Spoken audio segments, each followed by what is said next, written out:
My question to Professor Niall Ferguson, Professor of History at Harvard University, was: can there be a West without Westerners? In a demographic video series called Demographic Winter, which is called Quite a Stir on YouTube, people have suggested that the West is dying out, and that by 2020, that China will have overtaken the West as a whole, including America and North America and Europe together, and also that Europeans, especially Russians, Slavs, and the Mediterranean basin peoples of Spain, Portugal, Italy, Greece will become extinct eventually. That even the French native white French people could become extinct. Now, we're not talking about the extinction of people in Europe as a whole, but specifically the people of Nordic, Celtic, and Roman descent. But as I will show in my letter, this is not such a clear-cut argument to make. I wrote a letter to Professor Niall Ferguson, on this subject, and I hope that you find it illuminating and quite a good read. I will now read from the letter. Dear Professor, my question is about demographics and the legacy of European empires and the European unity, not just between member states of the EU, but between the EU and the United States. Can there be a West without Westerners? Social democracy and capitalism are brothers, not complete opposites in my view. I know you're highly critical of communism and socialism as economic systems, as I am. But capitalism has a problem of producing surplus which is unobtainable to many of its consumers, and this gets wasted or becomes captured by a few. As you yourself said, the problems of South America were caused by unequal distribution of wealth and land.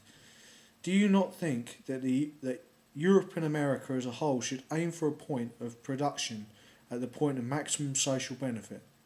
Also, I feel strongly as a member of a large family that population decline in the West is both a serious threat to our economic and military advantage and to social democracy and a free market, as instability caused by immigration from former imperial territories, that is, young and fertile populations from those former imperial territories, clashes with an ageing and increasing xenophobic northern population. You only have to look at Russia as an example of this decline, where the Russians are experiencing a 35% fall in their own population and rapid ageing. Migration from the Central Asia and heartland of the Russians to the west and north is also underway. Both Western social democracy, as on the German or Scandinavian model, and Anglo-Saxon capitalism requires that there be a healthy population growth because we need workers and children to replace workers and pay for pensions.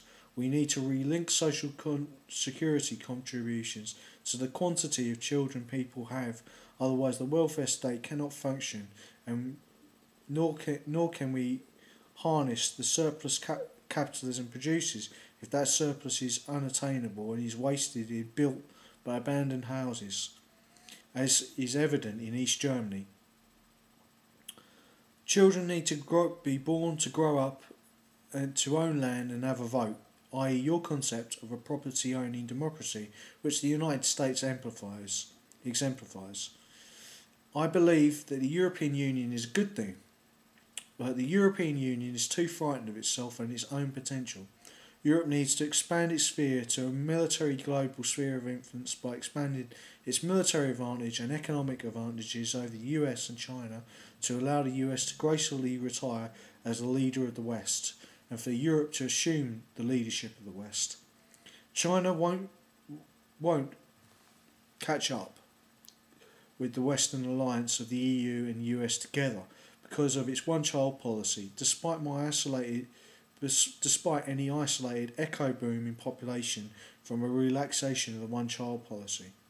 We Europeans must be both attractive to other civilizations in the legal and material sense, Hence the westward attraction of the Turks and Arabs and Iranians in legal terms, which I believe will eventually cause them to try to adopt European and US legal methods.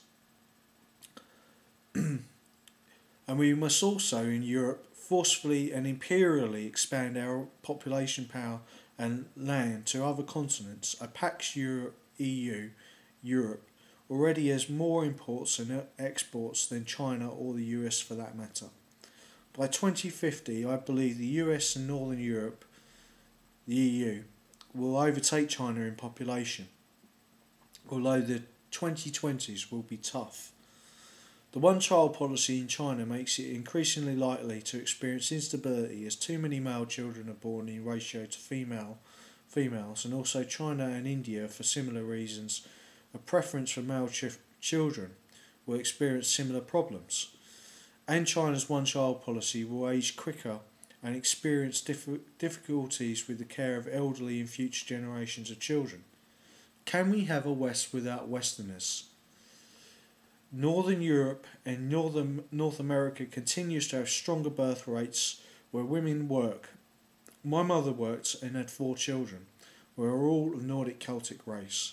Mediterranean Roman populations and the Germanic Slavic populations of Eastern Europe, that's not including Germany because Germany is a Celtic and Nordic country, and Russia are Eastern Europe and Russia are dying out. We do need to encourage more Nordic, Celtic and Roman women to have women of those descents to have children in Europe and the US to maintain welfare and pensions. Big families are the answer for the West to survive by making the economic advantage for women to have children greater than those than not to have them.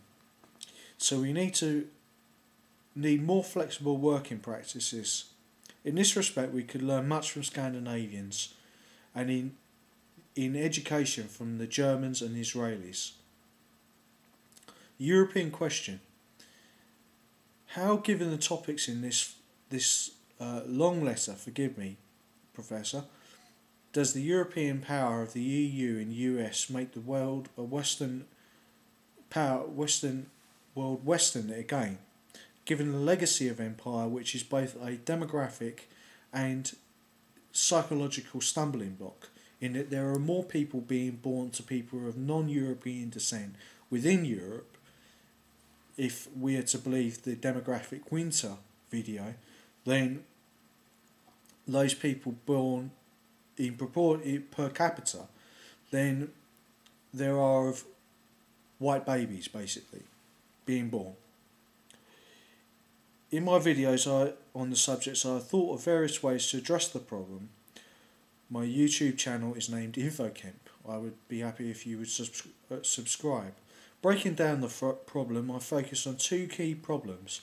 Billionaire Islamic crime families such as the Bin Laden Saudis, who are sponsoring immigration with their grip on oil, banking, construction and Islamic terrorism, and the rise of China. How do we fight the former and the latter, in your opinion, sir? I look forward to further reading of books and TV series. Keep up the good work. Kind regards, yours faithfully, InfoCamp. Now,